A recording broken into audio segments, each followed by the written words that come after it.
What are you watching, bud? I love you. I'm gonna leave. Bye.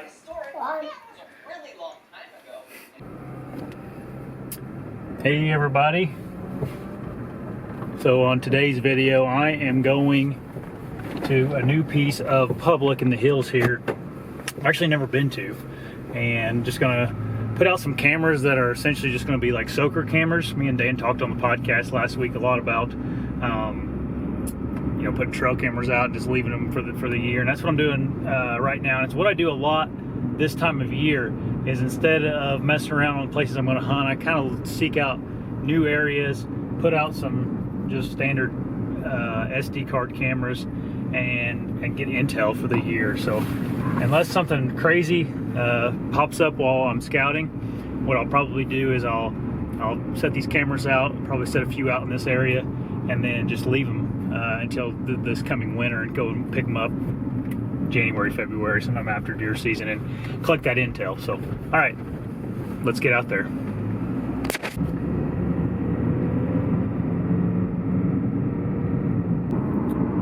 These little dealios keep me going during scouting and hunting trips.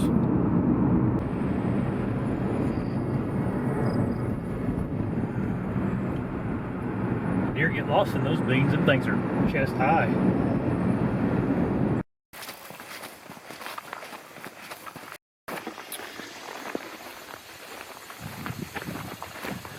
So this property is a big piece of public land, and it shows on the map that there's some hiking trails through it, but the hiking trails are actually just an old logging road that's kind of overgrown. I'm walking on it right now, but I kind of suspect as I get farther along the trail, it'll get higher and more thick, and probably not a lot of people actually come and hike this area. Your typical people just want to take a stroll in the woods. They're not going to come to this area and hike. And it's actually thick enough at the beginning back there where it took me a little bit to find the trail. So I don't think many people are going to take the effort to actually get on this trail. And you can see it's still probably, I mean, the weeds are chest high in here, so it's not like it's a defined trail. So that's something I kind of look for, is hard access in the hill country here. Sometimes whenever you got like a nice hiking trail to get back places, people are more willing to walk back a little farther to get to the deeper spots in hill country. So I've gotten about 3/4 of a mile from where I parked at, and found my first decent rub. It's about thigh high, so not a big buck, but definitely buck sign from last year. And I still got another half a mile or more to walk before I get to where I got marks on my map to come and scout. So let's keep going. But I did put a pin right here on this area. What's unique about this spot is it's actually like a point up here that has a whole bunch of ridges coming into it. Look, 3 ridges separate right there. So it's probably a rut spot, but not what I'm looking for just yet.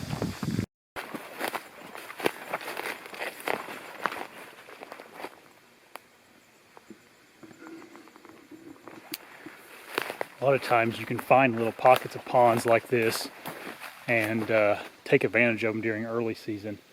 Maybe not particular in Indiana, because by the time October 1st comes around, it's usually pretty cool down. The deer got plenty of water. But places like Kentucky, where it's hot and the deer probably thirsting, you can, you know, find a little hidden water hole that you can't see this on the map, and take advantage of that during early season.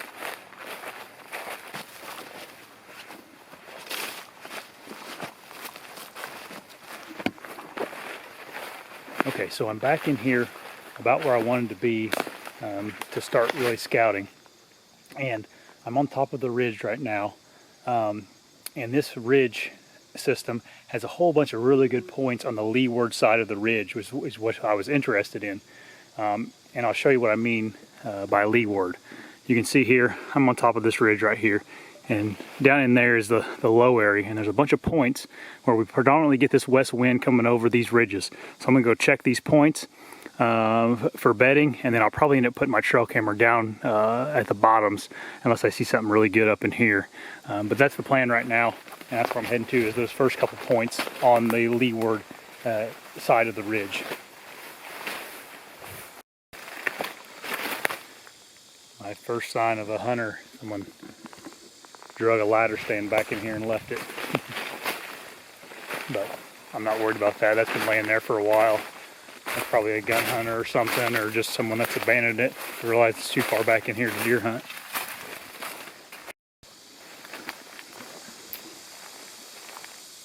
Okay, I just found the perfect example of a hill country bed, and I'll just kind of lay it out for you guys.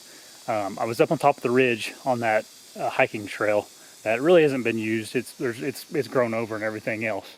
But I noticed on the map that there was a point that come off the main ridge, and right up there is the main ridge up this hill, probably 70 yards, and the hiking trail follows that ridge all the way that way for a couple of miles.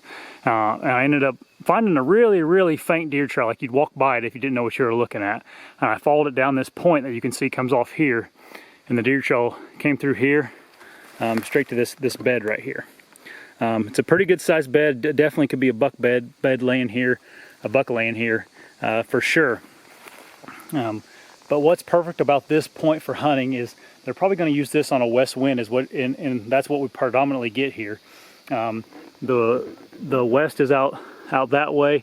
Anything walking on that hiking trail up there, they'll have the west wind coming over the top of this down this point.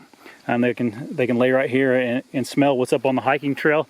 And then also the thermals are going to be working their way up in the mornings for anything down at the bottom that would be down there. So typical hill country buck bed. Let's keep going, and maybe we'll find some more examples. And I'll definitely be putting a trail camera probably down here in the bottom on some good sign down there. Okay, so I've just kind of made my way down this point that goes down to the bottom here, and you can see the just beaten path that appeared coming around this little point that goes down to the bottom here. So I'm actually going to follow this back a little bit just to see where it goes, and then I'll probably walk down it down to the bottom here and see what's going on down there. There's a lot of points on this ridge, and I can see there being a whole bunch of sign and probably even a scrape down at the bottom. But this path really gets me excited that there's a lot of deer in here, and maybe they get stacked in here. Lots of private land around this place, lots of hunting pressure around this place. So in fact, I would venture to say there may be more hunting pressure on the private around here than the public back here, just because of the hard access back here.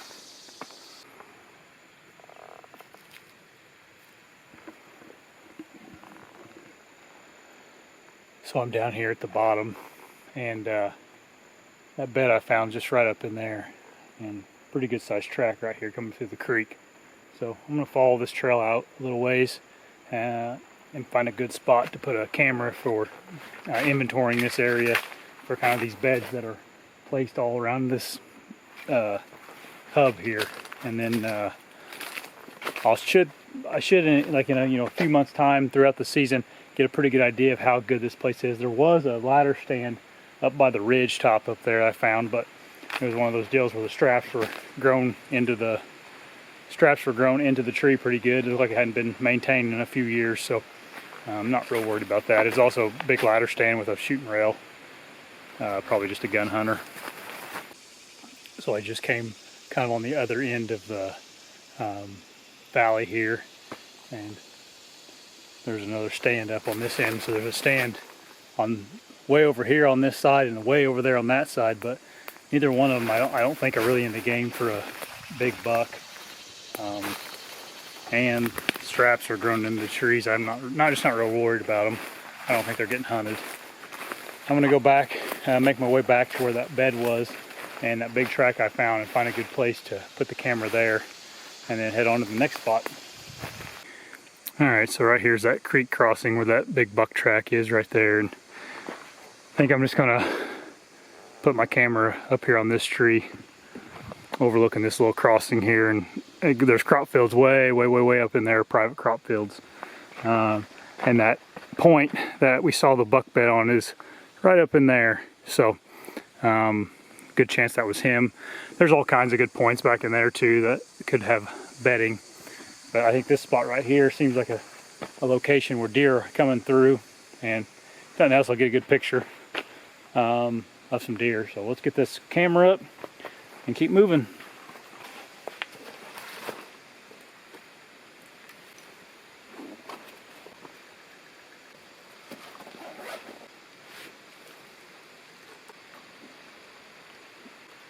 Getting thirsty.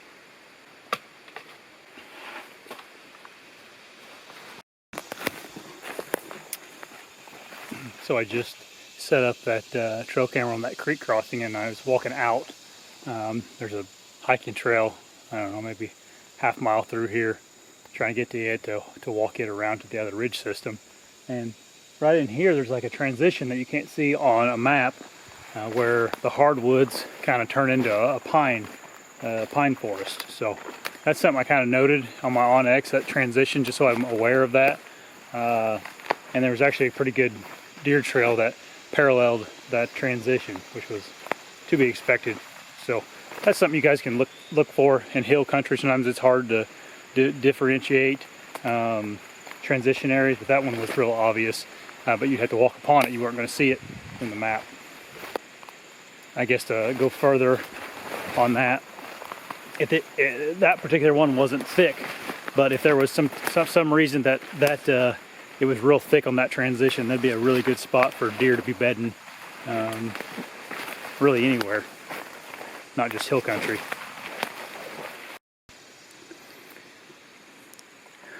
Walking out of this little area here, I'm really seeing a lot of buck sign in here, so I feel good about that camera. Probably give me some good intel for next year. It's a cheap Wild Game Innovation camera, which I don't recommend, but I dang gone if there's another stand right there. I can see the straps on it right there.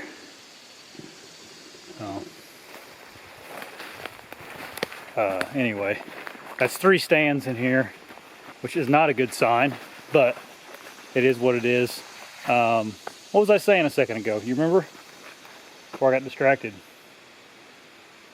Anyway, lots of buck sign coming out of here, so I'll probably not even think about this spot until next year, and see what the cameras are telling me. You know, if there's a lot of pressure around here, then I think for one, the buck pictures will reflect that, or lack of pictures, and then 2, I'll probably get some guys stomping around in here if there's that many eventually. But this is just one ridge system in here. We're going to head to the next one now. I've walked a few miles in the hills now here, and over the last month or 2, almost 2 months, I've lost about 20 pounds. And back in 2017-ish, I was even 10 pounds lighter than I am now. I'm about 190 pounds now. And I was pretty well unstoppable in these hills. I could go as long as I could want to. And I don't know, this year I have a pretty stressful job, and it was getting more stressful, and trying to run the Before the Echo stuff and make content for Dan, it was really getting to me. And I think the stress and me having to sit behind a computer, either editing or working, kind of took a toll on me.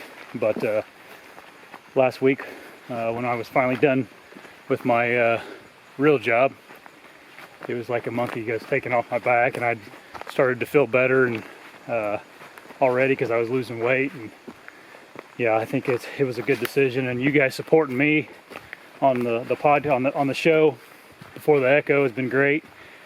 On the last episode, we got a whole bunch of questions about kind of how you could support me, and I'm gonna put a link to the show maybe right here, and go over there and subscribe. And also down below in the description, I'll put links to my store where you can buy a shirt and hat and whatnot. The hats and stuff are on eBay, so if you're an eBayer, you can buy a hat off me. So thanks everybody. Sorry for the little intermission, but let's get back to scouting. When I went over the next ridge and into the bottom, I stumbled across a scrape that was the size of a car hood. There was also a big giant track in the middle of the scrape, and I was for sure this was probably a primary scrape. So I threw a camera up over this scrape too. Alright, Just got my camera put up in the tree right there. Put it up in the air a little bit, kind of facing down. Sometimes when I use like cheap cameras, I like to get them a little closer to the thing I'm taking a picture of and just get them up in the air a little bit. That way they're out of sight and all that from the deer. That one's actually camouflaged too, so it hidden pretty good up there. I ran out of all my Exodus cameras. I got a bunch of them, but I've also put a bunch out, so that's all right though. Gotta do what you gotta do. Keep her moving.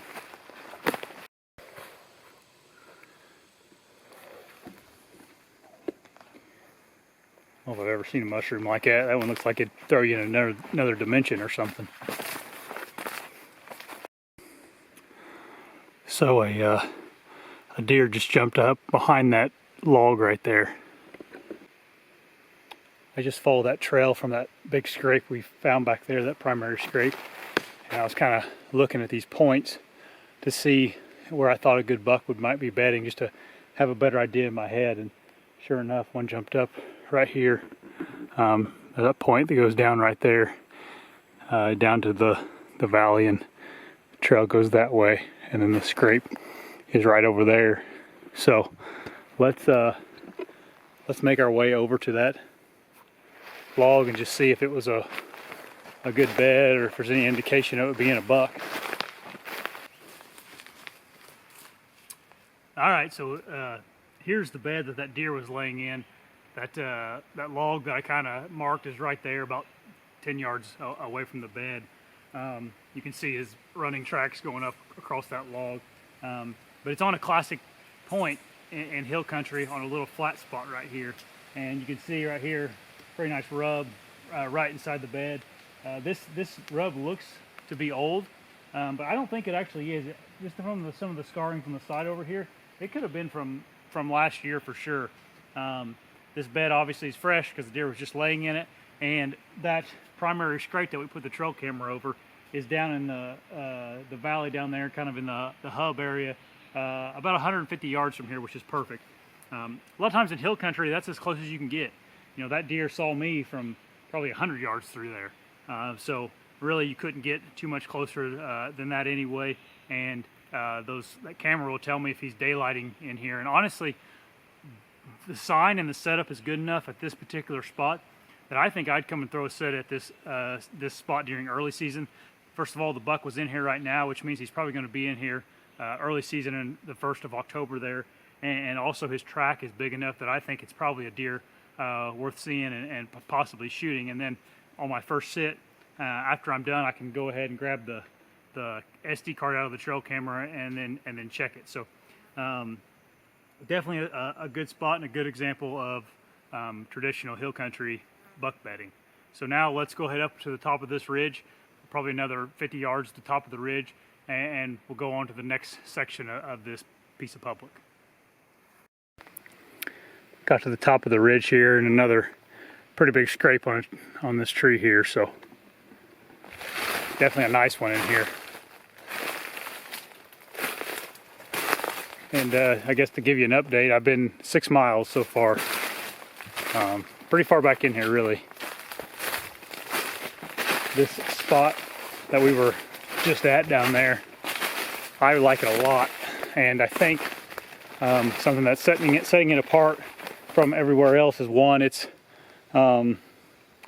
far away from the parking area, and then 2, it seems like there's not as many like private landowners that could get in and put up ladder stands and stuff as that other spot. And then on top of that, there wasn't 3 tree stands in that spot there. So there are some horse tracks on this trail though, so someone's been riding horses back in here.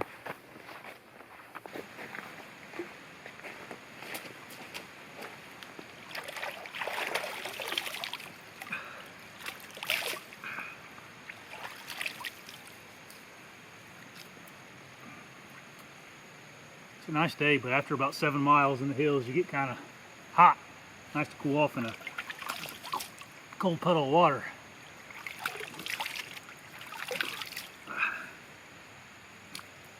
If I knew what was upstream of it, I'd probably take a big drink of it. but don't really want any beaver fever this week.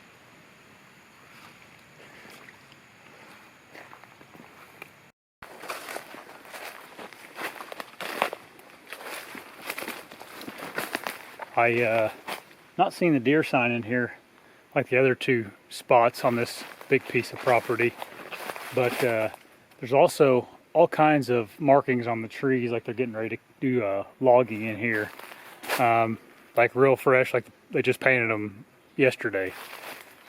There was a sign up where I parked saying, you know, notification about a logging process going on, so maybe they're doing it over here on this end, and maybe people have been working around in here and you know, pushing the deer out of here. So I think I'm just going to keep on walking, and if I find something worth putting a camera up on, I will.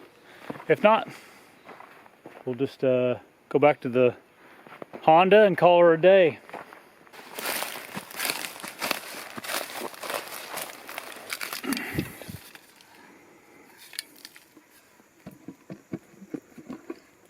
That's pretty professional of the logging company, huh? Throwing their spray paint cans on the ground when they're done. That's something else that I want to talk about a little bit more on the podcast, is like conservation and ways to help out our public lands. Something that probably didn't get talked enough about on YouTube channels. You know, we all are real anxious to use the public land, but very few of us do our part to help when it comes time to do a trash cleanup, or just picking up trash and taking it out of here with you. It goes a long way, you know. Anyway, I'm not perfect by any means either. I could do way more to help. I try to do my part here in Indiana, but I don't just hunt in Indiana. I hunt other places too. So yeah. Anyway, I kind of walked this place out and didn't see anything other than this stuff, red and blue and purple paint marks everywhere. So I'm gonna head back to the trail and get back in the Honda and wrap her up.